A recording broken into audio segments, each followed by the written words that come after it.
Hello to everyone. Now, you'll hear a brief summary of the plot of the film Criminal. I hope you enjoy it. A teenage man strutted up to the police officers and started attacking them. He was detained right away as a result. Tommy Nix was sentenced to 2 years in a juvenile correctional facility for his vicious assault on a police officer. The police did not give Tommy any additional attention because they were aware of the law under which he was being held. The youngster was stripped naked, subjected to a thorough front and back search, and then given a jail uniform. Tommy was brought inside his cell block with the other newbies. Officer Jack Nash said that 30,000 prisoners are brought in here year. The majority of them then conduct crimes once more. An alarm goes off as soon as Nash gets the man into the cell.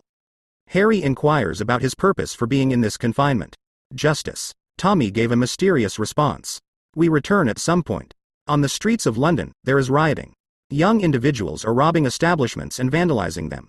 The bald criminal Jake advises his boys to use the circumstance and rob a jewelry shop. They move swiftly. 2 of them arrived on motorcycles, broke the glass with sledgehammers, and loaded a rucksack with valuables. When the owner emerged, they shot him as they were about to leave after finishing. The thieves abandoned their stolen goods after leaving their motorcycles in the garage. They attempt to flee in the car that was taken. The robbers fled after a police team blocked their path because of this.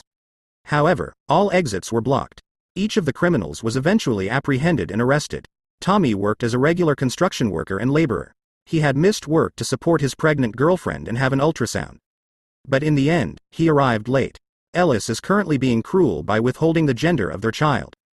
To commemorate the occasion, the girl is given a pendant by Tommy. The patient receives a nudge in the hospital hallway from some jerk. And he swears at him. Alice wants Tommy to look after her at home. Their household. Nash interrupts a lovely dream in the wonderful past of life. Metal bars, batons, and cells that rattle. The convicts enter the dining area in a serpentine fashion. Harry urges Tommy convert to Islam. He will thereafter be entitled to special complimentary lunches throughout Ramadan. True, he will need to pray honestly, or the Muslim brothers will kill him for faking it. To find out what they look like, Tom gives his cellmate a list of some names of prisoners. Suddenly, he feels a kick in the back. One of the bald man's gang members strikes him. Tommy and Harry don't join the trek. It seems that Jack and Nash have decided what they want. Mason is the guy with the dreadlocks. Essie, the person with the tattoo under his eye, is a jerk. The stooge in the background is Seiko. Jack had a conversation with another prisoner, but the man was deceived and received nothing. For his employer, the huge guy Angel stepped in. Angel approached Harry as he was naked in the shower and told him to show up tomorrow as well.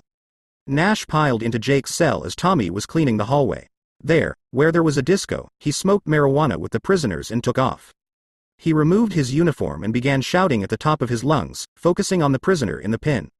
Finally, he even went overboard and caught a pallid fish. It came out that Jake, who was awaiting his 9th term, was a client of Alice's, who worked as a parole officer. Jake wasn't going to improve, and he wasn't going to enroll in the courses Alice recommended.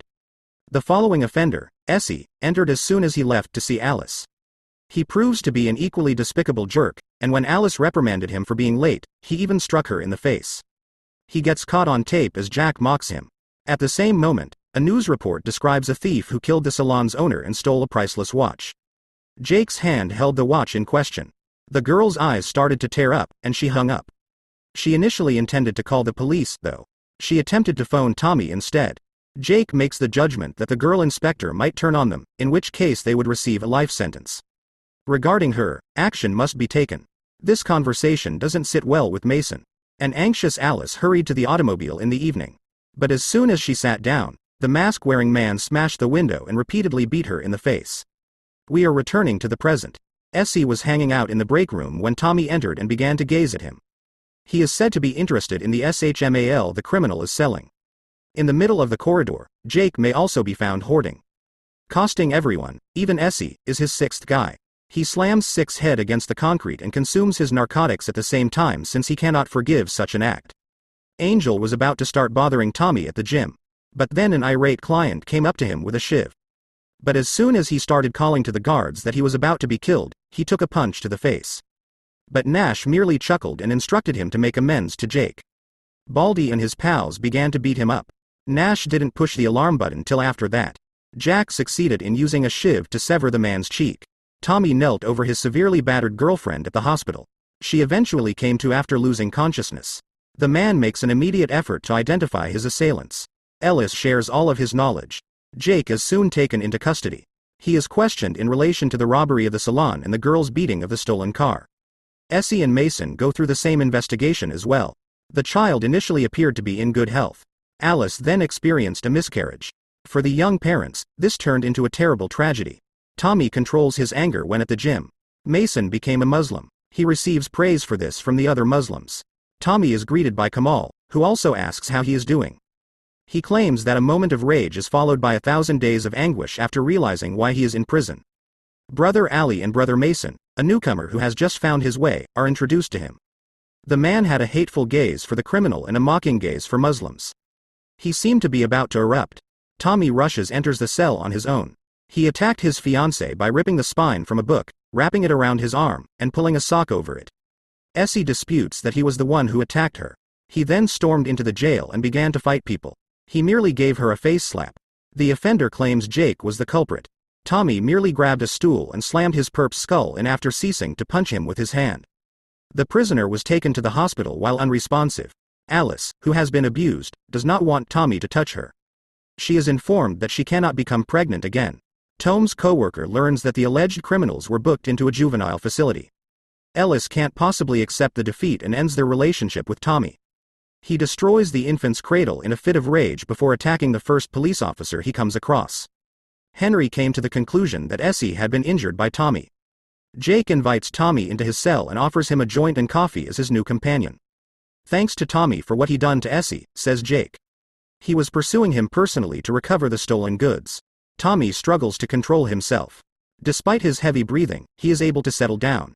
The following day, Tommy asked Patrick, the man with the admittedly ugly face, to demonstrate how to create a shiv for him.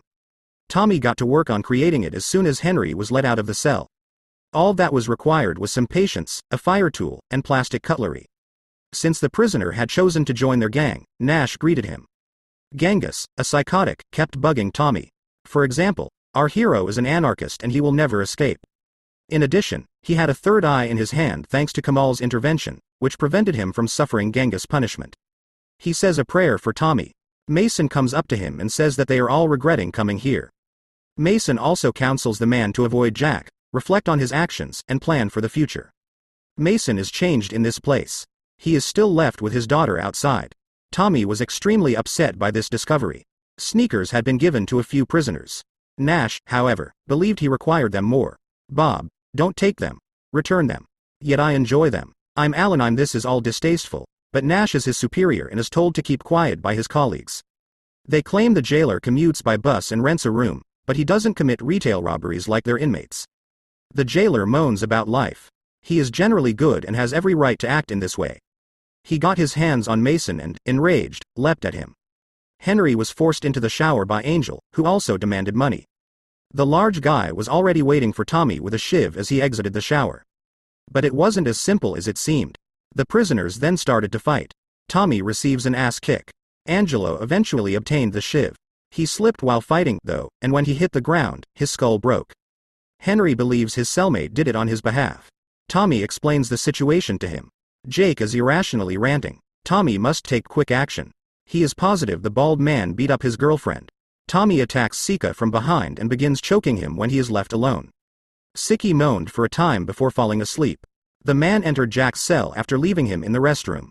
He knew who had hit him with a bouncer since he had previously guessed. Tommy also claims that Jake beat up his girlfriend and lost the child. Baldy claims he didn't do anything, though. Mason, a young Muslim, has committed that transgression. Jake started to intimidate the established wolflaws. As Lucky stood behind Tommy, Essie was brutally cut up and put battery. The two of them planned to strangle Tommy after beating him up and wrapping a towel around his neck. Nash, though, stopped them. Such a thing cannot be done so blatantly and harshly. Tommy will be placed in the holding cell with the other prisoners for the time being. He left the unfortunate man lying on the chilly floor after stripping him naked. For the sake of speaking with Mason, Jake drove the other Muslims away. When Mason was released, he was commanded to kill the parole inspector's girl and told who this Tommy was. Mason, however, had given up on the gang scene. The jerk then begins threatening his daughter. The Mart's daily routine is bizarre in its own peculiar manner. Nash has Tommy confined in his cell and pokes him with a shield behind the old cogs he spat on while Tommy is struggling to survive in solitary confinement. Ridiculed the man. He was once more left alone by the icy jailer. Tommy recalls Alice and him as being excellent. He feels a lot better. The female police officer who attended to the injured abused man. Nash pays Tommy another visit with his toy. Officer Casey orders the colony director to put an end to the scumbag. He exploits prisoners while trafficking drugs. She accomplished this by releasing everyone wrongfully detained in the shoe. She also managed to free Tommy after being tortured. And if the director decides to terminate Nash, he threatens him with consequences. Mason approaches Tome while taking a look around and accuses Jack of lying. He stopped hanging out with the jerk because he went too far by assaulting Elise, which is why. He also threatens his daughter and wants to kill the inspector. Tommy will need to handle this. We can now confirm that Jake was the one who attacked the girl. The bald scoundrel also makes a menacing gesture toward the family when Mason's wife and daughter arrive for a date at his home. Henry, preparing Tommy for a victorious battle. Henry, on the other hand, assists the youngster when he begs for it. The other prisoners back him when he starts to riot while eating at a table, and the Muslims are the first to attack the jailers. Tommy took advantage of the circumstance and went to settle his business, scoring Sekou first. He then went to Jake while carrying a shiv in his pocket, but Jake was already waiting for him and assaulted him with a stick. The bald man beats up our hero as Boone subdues the gear-wearing officer. Tommy was sent to the opposite side of the globe after Jake threw a stick at him in an attempt to pierce his skull. The jailers also reached Tommy. Mason was eventually allowed to leave prison. His family greeted him when he arrived outdoors.